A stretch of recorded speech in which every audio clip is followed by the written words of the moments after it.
لنهتدي لولا أن هدانا الله.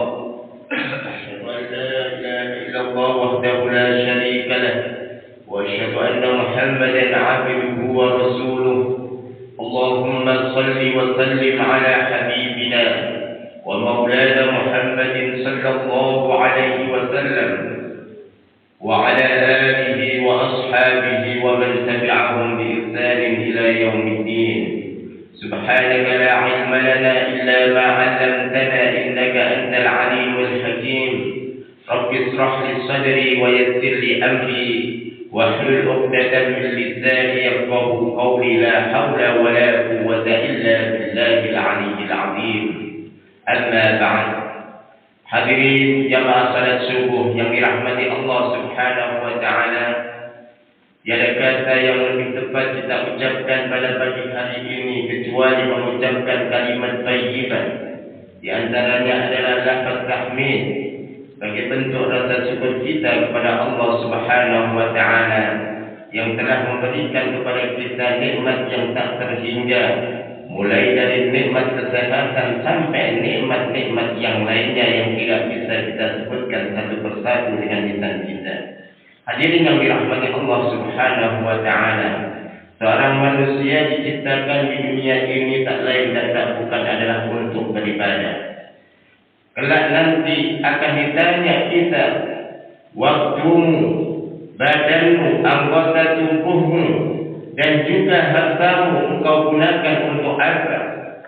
Waktu yang telah diberikan oleh Allah kurang lebih 62 tahun atau 63 tahun atau mungkin 70 tahun atau mungkin lebih dari itu akan ditanyakan oleh Allah Subhanahu wa taala. Beruntunglah orang yang bisa menjawab waktunya dengan amal-amal kebaikan. Beruntunglah orang-orang yang bisa menjawab waktunya dengan amal-amal kebaikan yang mendatangkan kepada Allah Subhanahu wa taala. Tapi sungguh celaka merugi orang-orang yang ketika ditanya dijawab dengan jawaban yang sangat menyedihkan dan menakutkan. Kenapa menakutkan? Karena ketika orang tersebut menjawab dengan amalan-amalan yang jelek, tangannya bicara atau tangannya bicara, mulutnya ditutup. Sebagaimana Allah Subhanahu wa taala menjelaskan di dalam Al-Qur'an, A'udzu billahi minasy syaithanir rajim. Al-yawma nakhtimu 'ala afwahihim wa tukallimuna aydihim wa tashhadu arjuluhum bima kanu yaksibun. Yang artinya Al-yawma nakhtimu, pada hari ini, yaitu nanti hari akhir, kami tutup 'ala afwahihim, lisan-lisan mereka ditutup. Yang dulunya bisa berkelit, bisa berbohong, bisa beralasan, nanti di hari akhir tidak bisa beralasan. Wa tukallimuna aydihim, tangan-tangannya akan berbicara. Wa tashhadu arjuluhum, dan kedua kakinya akan jadi saksi terhadap apa yang dia lakukan. Akan ditanya satu persatu. Dan ketika dia menjawab dengan jawaban yang tidak benar, dia menjawab dengan jawaban amal-amal kejelekan, maka Allah akan berikan tempat yang tidak ada bandingannya dalam hal kesengsaraan.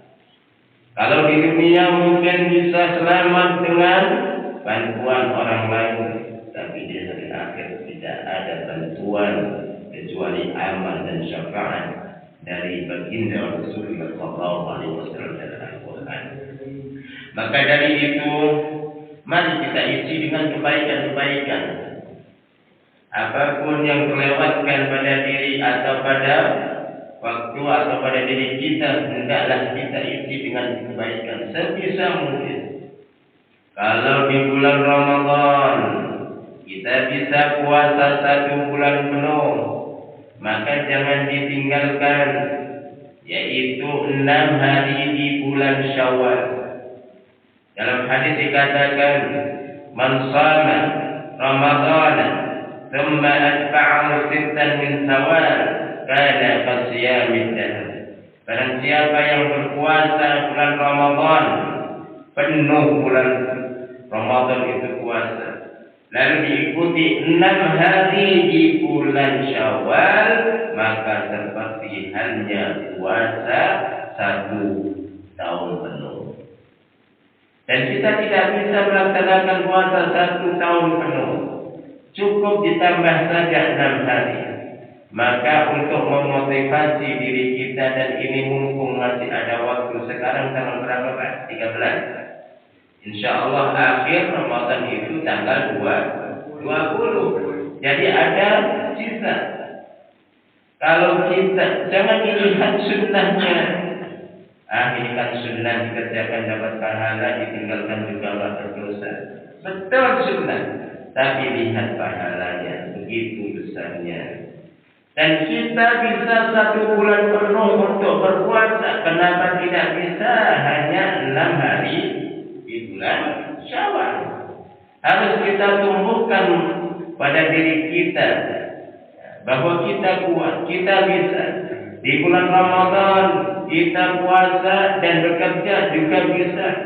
Tidak sakit, malah sehat.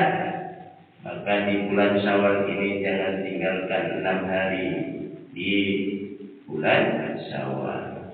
Sekali lagi, kita insya Allah kuat. Jadi kalau saya itu motivasinya, saya 1 bulan penuh kuat, kok 6 hari gak kuat. Ternyata dengan niat yang kuat tersebut mudah kita lakukan. Tapi kalau melihatnya sunnah saja kok. Sunnah dikerjakan dapat pahala, nggak dikerjakan nggak berdosa. Kalau motivasinya, landasannya dengan hukum sunnahnya, maka kita akan malas untuk mengerjainya. Tapi kalau landasannya kita bisa 1 bulan penuh, kenapa tidak bisa 6 hari? Baik hadirin yang dirahmati Allah Subhanahu wa taala, kenapa demikian? Agar kita nanti ketika ditanya di hari akhir kita akan mengatakan, waktu saya gunakan untuk amal baik, waktu saya gunakan untuk melaksanakan sunnah Rasulullah Sallallahu Alaihi Wasallam. Selanjutnya salawat dan salam tercurahkan kepada junjungan kita Nabi besar Muhammad Sallallahu Alaihi Wasallam, kepada keluarganya, para sahabat-sahabatnya, dan pengikut-pengikutnya sampai hari akhir nanti. Hadirin yang dirahmati Allah Subhanahu wa taala, melanjutkan kajian kita pada waktu sebelum Ramadan, yaitu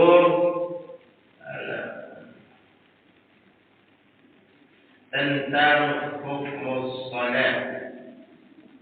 Hukum salat, kita tahu bahwa hukum salat itu wajib. Hukum salat itu wajib. Sekarang hukum meninggalkan salat. Perasaan masih ini. Baik. Hukum meninggalkan salat. Orang yang meninggalkan salat itu hukumnya adalah kafir. Tapi jangan sampai lalu kita melaksanakan hukum ini kepada person pribadi, lalu kita laksanakan. Nanti di akhir zaman itu orang yang melaksanakan syariat seperti memegang bara api, dan jumlahnya itu sedikit.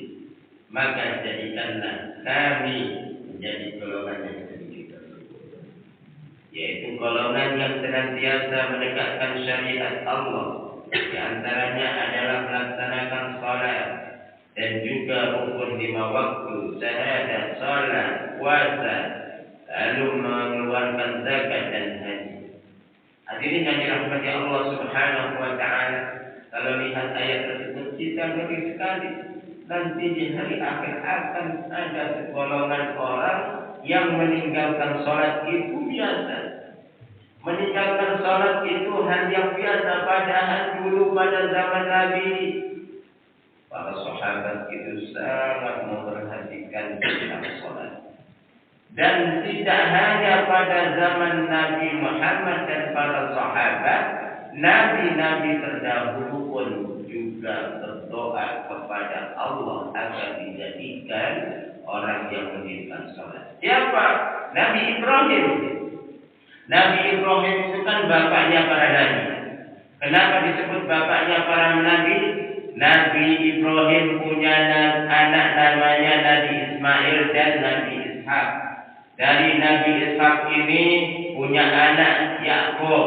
Dari Yakub inilah yang terus menurunkan nabi sampai disebut Bani Israel. Terakhir adalah Nabi Isa. Itu kebanyakan dari keturunan Bani Israel.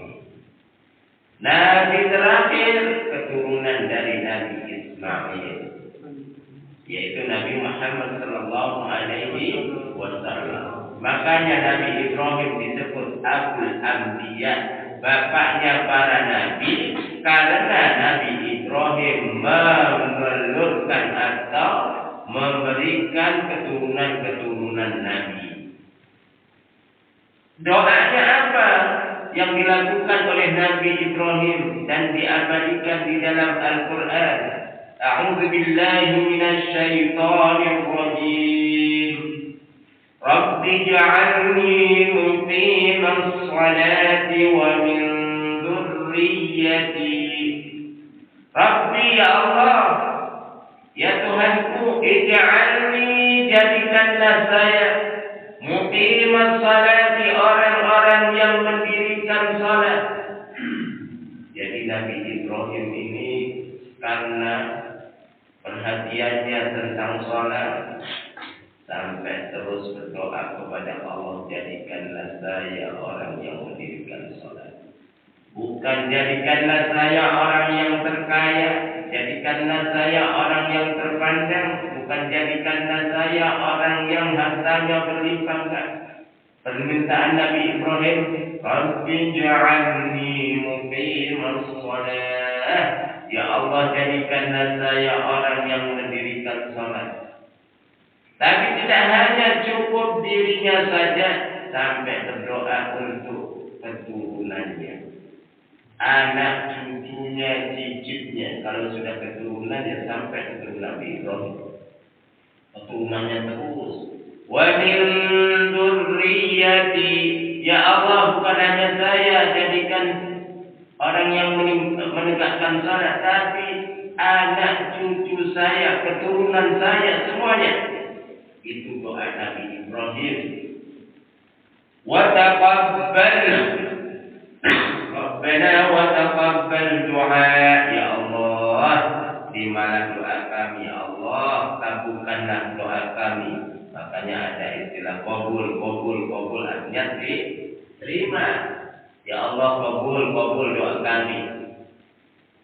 Sampai seperti itu perhatian para nabi tentang masalah salat. Apakah Nabi Isa juga berdoa seperti itu? Iya.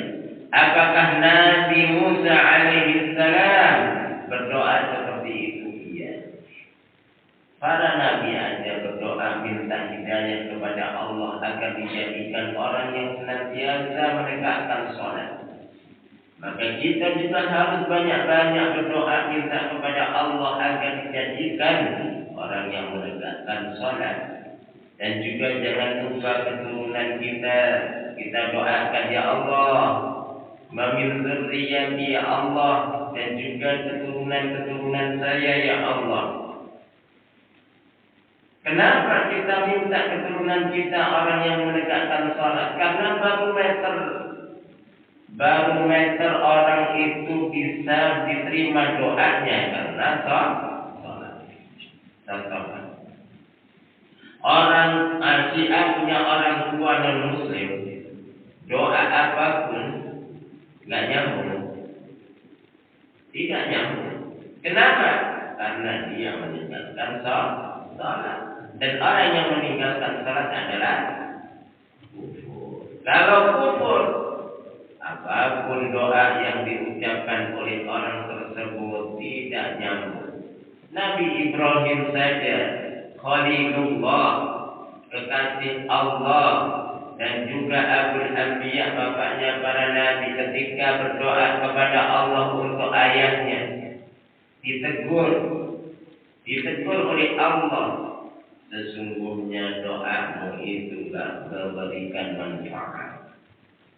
Jadi kenapa kita harus berdoa untuk anak kita, untuk cucu kita? Pertama, agar mereka mempunyai doa yang insya Allah nyambung kepada kita. Kita doa, dengan doa tersebut anak cucu kita, keturunan kita menjadi orang yang perhatian tentang sholat, orang yang menegakkan sholat. Dan ketika dia menegakkan sholat, pasti juga tidak lupa untuk mendoakan orang-orang yang di atasnya yang telah berjasa. Yaitu siapa? Ayahnya. Akan mendoakan ayahnya, akan mendoakan kakeknya, akan mendoakan buyutnya, canggahnya, udek-udek, gantung siwur, sampai 70. Bahkan lebih dari itu akan didoakan. Doanya tidak disebutkan secara spesifik, tapi didoakan secara keseluruhan. Rabbana ighfir lana wa li ikhwanina alladhina sabaquna bil iman. Rabbana ya Allah, ighfir lana, ampunilah kami, wa li walidina, dan kedua orang tua kami ya Allah, wa li ikhwanina, dan saudara-saudara kami ya Allah, alladzina sabaquna, orang-orang yang mendahului kami, saudara-saudara kami yang mendahului, tapi yang seiman. Yang seiman syaratnya, kalau enggak seiman, sebanyak apapun doa dipanjatkan tidak akan memberikan manfaat. Jadi beruntunglah orang-orang yang punya iman, beruntungnya orang-orang yang sampai meninggalkan dunia ini dalam kondisi beriman, maka orang tersebut akan mendapatkan doa-doa dari saudara yang seiman. Jadi penting untuk memperhatikan sholat ini, karena sholat adalah yang menjadikan termasuk orang muslim, atau sebaliknya yang meninggalkan termasuk orang yang kafir. Mana dalilnya? An Jabir qala Rasulullah sallallahu alaihi wasallam. Hadis ini dari Jabir, semoga Allah meridainya. Rasulullah sallallahu alaihi wasallam bersabda, "Bainar rajuli wa bainal kufri tarkus shalah." Antara seseorang laki-laki dan orang yang kafir, atau orang muslim dan kafir, itu adalah sholat. Jadi yang membedakan antara kafir dan tidaknya itu adalah sholat atau tidak. Jadi jelas ya. Terus cara menilai seseorang, jangan sampai hanya melihat ke masjid atau tidak. Ini bahaya. Oh, dia nggak ke masjid berarti nggak sholat. Belum tentu. Kadang dia sholatnya di rumah. Ya, ditanya dia sholat di rumah ya sebentar. Tapi laki-laki itu kalau sholat adalah di masjid. Kalau perempuan itu boleh di masjid, boleh di rumah. Kalau laki-laki diharuskan di masjid. Kalau laki-laki sholatnya di rumah nggak ada odor, berarti seperti halnya perempuan. Tapi saya nggak mengatakan dia perempuan ya. Jadi sekali lagi di masjid, sholatnya di masjid bukan di rumah. Kalau perempuan pengen ke masjid, bagus, jangan dilarang. Suatu ketika Rasulullah SAW melihat perempuan-perempuan yang melaksanakan ke masjid. Katanya, jangan engkau larang mereka. Jangan engkau, enggak boleh seorang suami melarang istrinya ke masjid, kecuali kalau menimbulkan fitnah. Menimbulkan fitnah apa? Ke masjid, dandanannya menor, parfumnya satu masjid pasti kecium. Ini parfumnya siapa sih? Wah, ini membawa fitnah. Kalau ke masjid disuap, ke masjid pakai bedaknya tebal, ke masjid 1 jam dandannya. Nah ini kan, ini menimbulkan fitnah. Mati ya.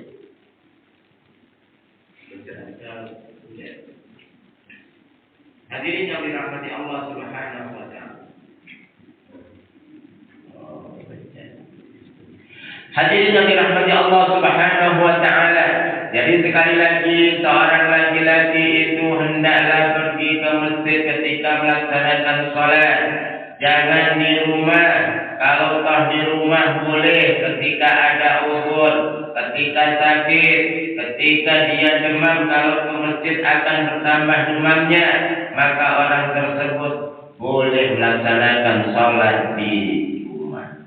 Tapi kalau nggak ada uzur, hendaklah berangkat ke masjid. Ketahuilah setiap langkah menuju ke masjid itu akan menghapuskan dosa, dan langkah yang kedua akan mengangkat derajatnya. Berapa kali kita melangkah ke masjid, berarti berapa kali kita akan dihapuskan dosa, dan berapa kali akan diangkat derajat kita. Masya Allah. Itu berangkat ke masjid. Maka sayang kalau hanya sholat di rumah.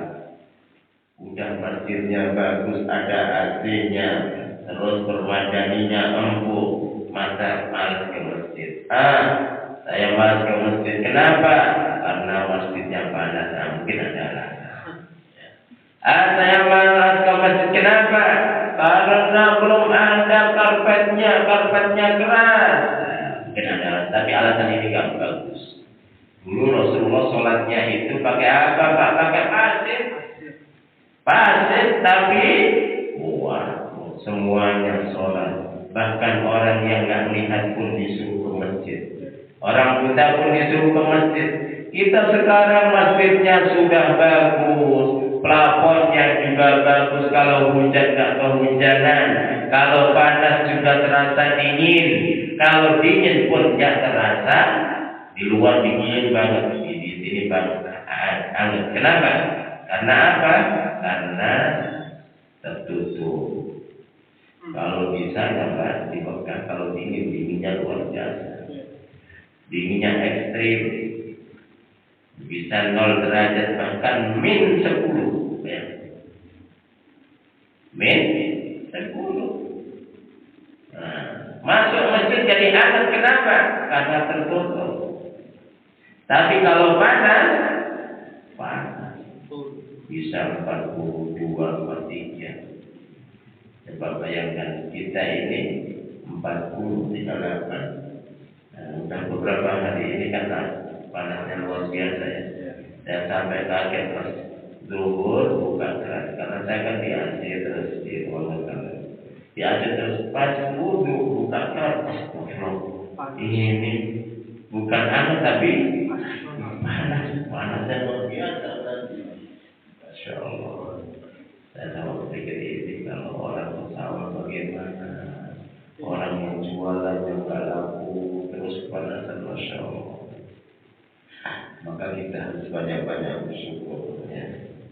Hadirin yang dirahmati Allah Subhanahu wa taala, bagaimana cara bersyukur kita kepada Allah?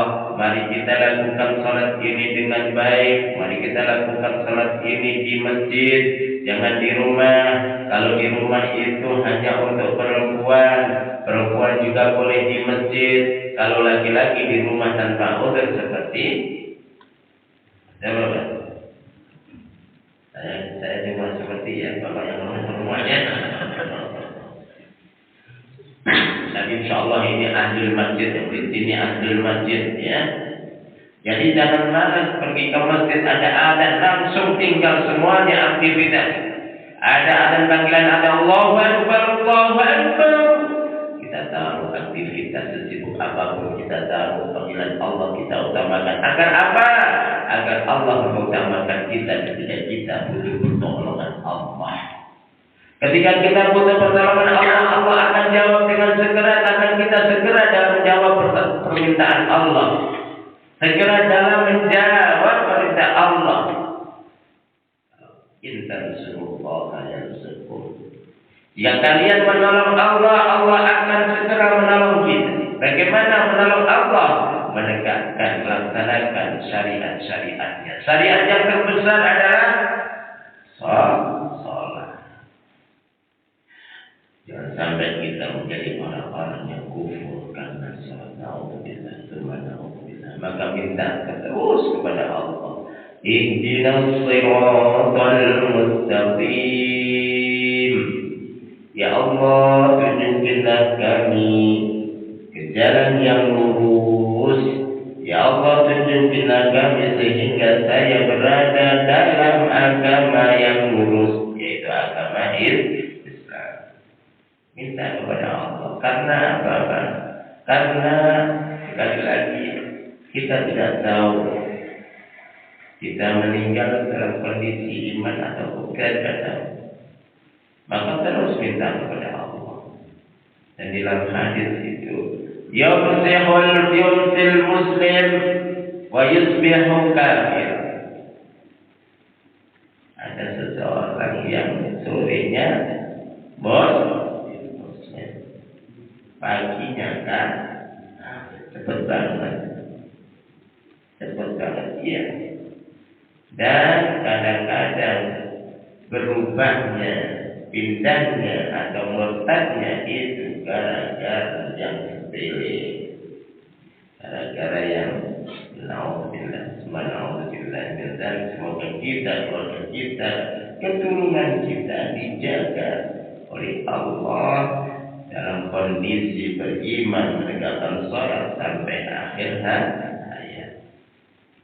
Wa an Buraidah qala Rasulullah sallallahu alaihi wasallam, dari Buraidah berkata bahwa Rasulullah sallallahu alaihi wasallam bersabda, al-'ahdu alladhi bainana wa bainahum as-salah. Yang membedakan antara kami dan mereka adalah salat. Mereka ini adalah orang kafir.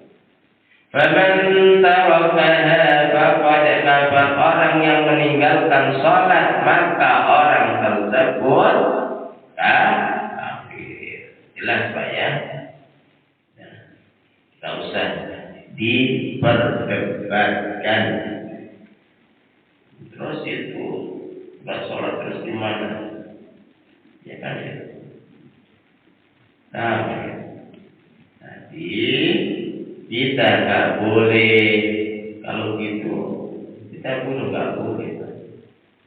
Kita bukan negara dan yang melakukan bukan negara Islam, dan yang melakukan juga walaupun dalam negara Islam yang melakukan nggak boleh pribadi bahaya. Jadi salah kalau ada orang yang membantai saudara seiman gara-gara nggak sholat, itu salah besar. Maka akan termasuk man qatala musliman. Man qatala musliman ka'annahu qatala an-nasa jami'an. Barang siapa yang membunuh satu orang muslim itu seperti membunuh semua orang. Jadi nggak boleh serta-merta. Makanya dalam syariat Islam itu harus dilandasi dengan ilmu. Ya, seperti pemboman di tempat maksiat. Betul. Kita harus mengingkari dengan kemaksiatan. Tapi menimbulkan kematian itu tidak dibolehkan. Baik, itu sudah cerita lama Ustaz. Iya, tapi kita harus tahu ilmunya bahwa orang yang tinggalin sholat saja kita tidak boleh membunuhnya. Apalagi orang-orang yang mereka berbuat maksiat tapi masih sholat. Dengan alasan kita harus amar ma'ruf nahi munkar. Betul, amar ma'ruf boleh, nahi munkar wajib. Amar ma'ruf nahi munkar dua-duanya wajib. Tapi harus dengan ilmu. Jangan sampai tanpa ilmu membabi buta. Akhirnya Islam dicap dengan negara atau agama teroris. Alhamdulillah. Sudah memang sengaja Islam itu dipojokkan oleh mereka yang benci Islam. Ditambah lagi dengan perilaku orang Muslim yang ekstrim. Ya. Oh, jadi data-data buat mereka. Saya bisa mungkin bersama seseorang yang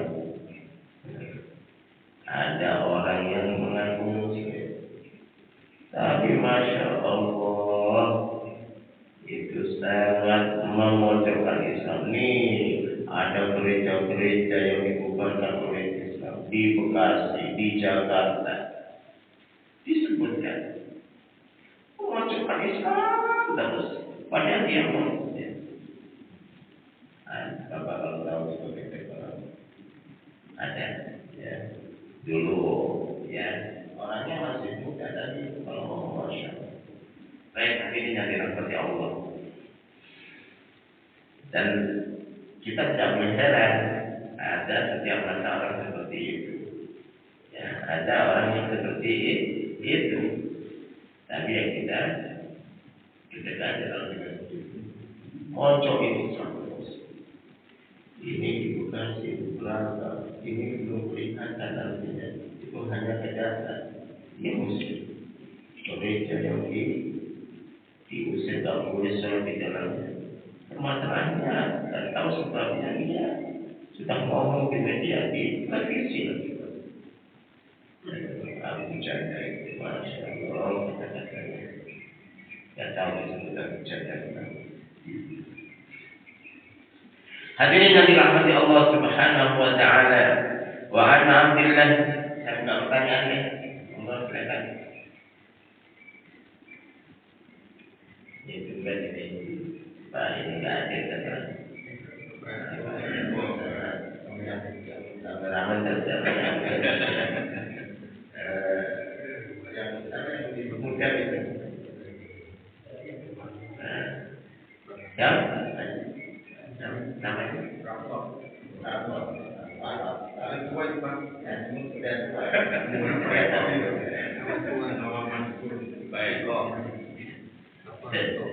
baik, ada pertanyaan? Kalau nggak ada, lanjutkan. Baik, karena tidak ada. An Abdullah bin Amr bin Al-As an Nabi sallallahu alaihi wasallam. Hadis dari Abdullah bin Amr bin As dari Nabi sallallahu alaihi wasallam.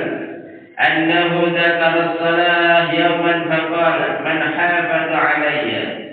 Jadi baginda Rasulullah sallallahu alaihi wasallam menjelaskan suatu hari tentang salat. Lalu beliau bersabda, "Man hafaza 'alaiha kanat lahu nuran." Barang siapa yang menjaga salatnya, orang yang menjaga salat itu akan dapat cahaya. Cahaya bukan yang zahir. Ingat, ini orang kalau diterangkan itu ada cahaya mana, nggak ada cahayanya. Tetap aja dia wajahnya juga gitu. Nah, itu berarti orang yang memahami secara zahir. Barang siapa yang menjaga sholat, maka dia akan mendapatkan cahaya. Tetap aja dia itu nggak bercahaya. Lagi tetap, ini nggak paham tentang hadis tersebut. Maksudnya cahaya di sini adalah cahaya hatinya terang, tidak cepat. Hatinya itu tidak hitam pekat. Kalau ada nasihat akan menerima dengan cepat. Ada tausiah, selama tausiahnya betul, dia menerima dengan lapang dada. Contoh tentang sholat di masjid itu lebih utama, dia akan beranggap, oh iya ya saya kok sholat di rumah, ngapain sholat di rumah? Ya udah sholat di masjid aja lebih banyak pahalanya dan berjamaah. Setiap langkah mendatangkan pahala, menghapuskan dosa-dosa. Ya. Hatinya lapang ketika ada tausiah bagus dia terima. Kenapa? Dia menjaga sholat. Walaupun kelihatannya ini Ustaz yang mimpin saya. Karena dia rajin sholat diterimanya. Bagus kok dia sholat. Apa isinya? Karena dengan melaksanakan sholat akan dapat cahaya. Jadi beda dengan orang yang tidak menjaga sholat. Ada nasihat pengajian, sedikit-sedikit merasa tersindir. Wah, nyindir saya nyindir saya. Padahal yang namanya pengajian dia tahu nggak tahu siapa itu bersindir atau tidaknya. Tapi dia menerima dengan lapang dada kalau dia orang yang menegakkan sholat, tapi yang nggak menegakkan sholat. Pengajian di mana? Disetel di masjid, diulangi, disetel kedua. Ini yang tukang masjid siapa yang tidak tadi? Pak, jadi saya yaitu pengajian di masjid. Ya kenapa? Karena tadi cepat tersinggung, nggak menerima nasihat-nasihat bagus dan lain sebagainya. Jadi orang yang menjaga sholat itu senantiasa hatinya lapang, hatinya bercahaya, menerima nasihat-nasihat dari orang lain. Wa burhanan, dan akan dapatkan petunjuk. Petunjuknya itu banyak. Ya Allah, kita kok ingin sholat tahajud, padahal biasanya itu malam. Tiba-tiba ingin bersedekah, tiba-tiba ingin puasa dengan kamu, tiba-tiba ingin apa? Ya Allah, saya harus nabung ingin umroh lagi. Tiba-tiba ingin saya ingin mendirikan alam saya, panti asuhan dan sebagainya. Keinginan-keinginan balik muncul, bukan keinginan-keinginan jelek. Orang yang tak menjaga sholat, maka syahwatnya itu tinggi. Jadi keinginan-keinginan ke hal-hal yang dilarang itu semakin tinggi. Tapi kalau orang menjaga sholat, akan diberikan cahaya hatinya dan juga petunjuk hatinya. Ada seperti ilham yang datang untuknya untuk melaksanakan kebaikan-kebaikan. Perhatikan banyak istighfar pada hari ini. Kenapa? Dampak daripada sholat, dampak positif bagi yang melaksanakan sholat. Muncul burhan, petunjuk-petunjuk. Terus juga pembeda. Oh, ini yang hak, ini yang batil. Oh, ini yang diharamkan, ini yang dihalalkan. Dan sekarang itu samar. Samar itu apa? Samar itu enggak jelas. Sudah barang haram, jadi enggak jelas bisa jadi. Bank itu kalau bukan banknya, cara prosesnya atau yang lainnya sudah kelihatan itu riba, dipoles sedikit-sedikit, oh nggak apa-apa kalau sedikit. Yang namanya riba. Padahal dosanya itu besar. Tapi karena tidak menjaga sholat, sehingga dia itu mengikuti syahwat, sabar, oh nggak apa-apa. Sampai nanti, naudzubillah min dzalik, puncaknya akan meninggalkan sholat itu hal yang biasa. Dan naudzubillah min dzalik kalau sudah seperti itu. Wa najatan yaumal qiyamah, kalau orang yang mendirikan salat, yang menjaga salat, memperhatikan salat, akan selamat dari panasnya api neraka. Itu Rasulullah yang mengatakan. Insyaallah kita semuanya yang memperhatikan salat, menjaga salat, akan selamat dari panasnya api neraka, dan jaminannya adalah surga Allah. Jadi sangat mudah menjadi ahli jannah. Apa? Lakukan perintah Allah, khususnya sholat. Jaga sholat 5 waktu. Ketika ada panggilan azan, datang ke masjid, lakukan sholat berjamaah. Insya Allah dengan rajinnya melaksanakan sholat berjamaah, kita akan diselamatkan oleh Allah Subhanahu. Padahal meninggal itu hal yang menyakitkan. Nah, kalau maut itu hal yang menyakitkan. Tapi kenapa kita senyum? Seharusnya kan senyum. Nah, ayo kita silakan bertanya. Ya, sholat itu kan pertama nanti dihisab, betul. Jadi jelaskan saya agak nyambung juga kenapa alasannya sholat itu dihisab pertama. Kenapa sholat itu dihisab pertama? Betul pertanyaannya. Kenapa sholat menjadi barometer Pertama, dalam hadis dikatakan inna awwala ma yuhasabu alaihi al-'abdu yaumal qiyamah as-shalah. Sesungguhnya yang pertama kali dihisab pada hari akhir adalah salat. Pertama, ini hadis dari Rasulullah sallallahu alaihi wasallam. Secara riwayat bahwa ini hadis yang menjelaskan itu. Kedua, amalan yang tidak bisa diganti adalah salat. Salat itu barometer juga, barometer antara muslim dan kafir.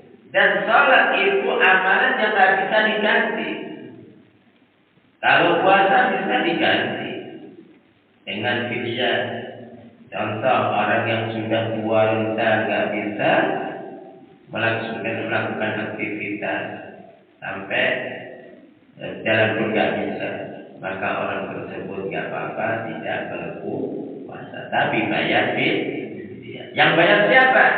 Yang jadi tanggungannya. Terus mengeluarkan zakat nggak wajib bagi orang yang nggak mempunyai harta atau belum mencapai satu nisab atau satu haul. Nggak wajib. Artinya orang tersebut, orang muslim, nggak mengeluarkan zakat nggak apa-apa karena belum mencapai harta dan satu nisab. Apalagi haji. Tapi kalau puasa nggak bisa digantikan. Oh ya, salat nggak bisa digantikan. Contoh, dia sakitnya nggak bisa jalan, stroke. Oh, dia nggak apa-apa, nggak sholat, nggak bisa, tetap sholat. Wudunya bagaimana? Diwuduin. Kalau nggak bisa, pakai tayamum. Siapa yang menjadi tanggung jawabnya? Memberikan wudu atau tayamum. Lalu sholatnya bagaimana? Kan sholat itu harus berdiri. Ini bagi yang mampu. Bagi yang nggak mampu boleh duduk, boleh selesai. Jadi sholat nggak bisa digantikan. Sholat itu harus dilakukan oleh orang tersebut. Jadi ini alasan logisnya. Kenapa yang dihisab itu sholat? Pertama, sholat ini perintah dari Allah yang paling besar sendiri dan paling menentukan. Dan di dalam hadis dijelaskan juga, sesungguhnya yang pertama kali dihisab adalah sholatnya. Dan juga sholat ini amalan yang menjadikan kufur atau tidaknya. Jadi itulah, Ustaz, kalau ada orang yang berpuasa tapi nggak sholat, bagaimana? Ya puasa, tapi nggak sholat, ya percuma. Karena sesuatu yang besar dengan sesuatu yang kecil, maka yang kecil itu nggak berguna. Sholatnya, kenapa orang yang sholat apa hukumnya? Muslim. Kalau nggak sholat, kafir. Nah, orang kafir hadirin dirahmati Allah. Jadi kalau ada orang yang puasa kok nggak sholat, itu perlu diteliti sholat puasanya karena manusia atau karena Allah. Karena jangan pengen bikin biaya. Karena kan kalau bapak-bapak ini nggak masalah. Maaf ya, ibu semuanya tadi kan ibu itu repot kalau dia adanya bisa bingung. Padahal suaminya nggak komplain. Bingung gimana? Saya kok bingung, padahal makan sedikit.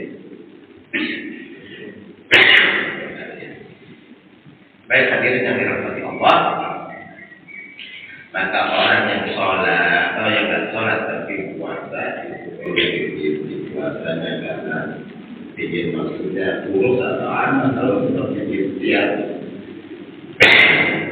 karena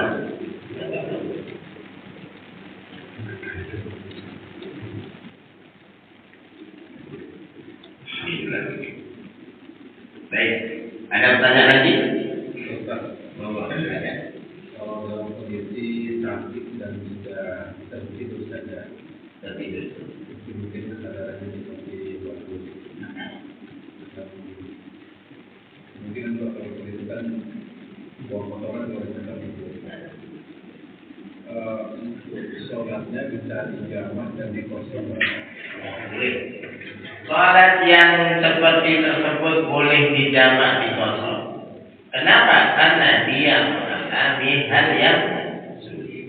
Contoh, bahkan boleh tapi jangan dilakukan dalam kesibukan yang superficial.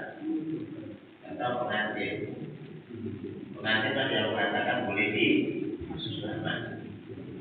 Pengantinnya ya, bukan yang punya hajat. Yang punya hajat kan cuma nyambut tamu aja. Pengantin itu ada yang mengatakan. Apalagi kondisi yang seperti tadi. Dia itu BAB-nya di situ, semuanya betul-betul boleh dan zaman. Insyaallah boleh karena ada udur. Apalagi kalau dia itu bolak-balik. Ada kan orang yang besar itu ya, ada orang besar. Nah itu boleh tidak zaman dan karena kondisi. InsyaAllah lebih boleh. Orang perjalanan saja boleh. Itu dalam kondisi. Baik. Mudah-mudahan bisa jadi orang-orang yang kuat sampai kita dicabut oleh Allah. Jangan terlalu tua-tua tahun 100 tahun merepotkan ya. Mudah-mudahan saja. Tapi jangan terlalu cepat juga, tidak kepada Allah. Masih enak merasakan nasi goreng, masih enak merasakan sate kan? Sate bakso. Orang yang biasanya minta cepat-cepat itu orang yang butuh rasa. Tapi jangan juga terlalu kita panjang-panjang. Ya Allah panjangkanlah umur saya sampai saya ketemu kiamat itu kalau Astaghfirullahaladzim Innallaha ghafurur rahim. A'udzu billahi minasyaitonir rajim. Bismillahirrahmanirrahim. Alhamdulillahi rabbil alamin. Hamdan yuwafi ni'amahu wa yukafi'u mazidah. Ya Rabbana lakal hamdu kama yanbaghi li jalali wajhika wa 'azimi sultanik. Allahumma shalli 'ala Muhammad wa 'ala alihi wa sahbihi ajma'in. Allahumma ighfir lana dhunubana wa liwalidina warhamhum kama rabbawna shighara. Allahumma ighfir li asatizatina wa ustazatina wa li jami'il muslimina wal muslimat wal mu'minina wal mu'minat al ahya'i minhum wal amwat. اللهم أعنا على ذكرك وشكرك وحسن عبادتك. اللهم انصر الإسلام والمسلمين. اللهم انصر من نصر الدين واغفر من خذل المؤمنين. اللهم انصر المسلمين في فلسطين وأعز الإسلام في فلسطين. اللهم إنا نسألك سلامة في الدين وعافية في الجسد وزيادة في العلم وبركة في الرزق وتوبة قبل الموت ورحمة عند الموت ومغفرة بعد الموت. ربنا هب لنا من أزواجنا وذرياتنا قرة أعين واجعلنا للمتقين إماما. ربنا ظلمنا أنفسنا وإن لم تغفر لنا وترحمنا لنكونن من الخاسرين. ربنا آتنا في الدنيا حسنة وفي الآخرة حسنة وقنا عذاب النار. وصلى الله على سيدنا محمد وعلى آله وصحبه وسلم. سبحان ربك رب العزة عما يصفون وسلام على المرسلين والحمد لله رب العالمين.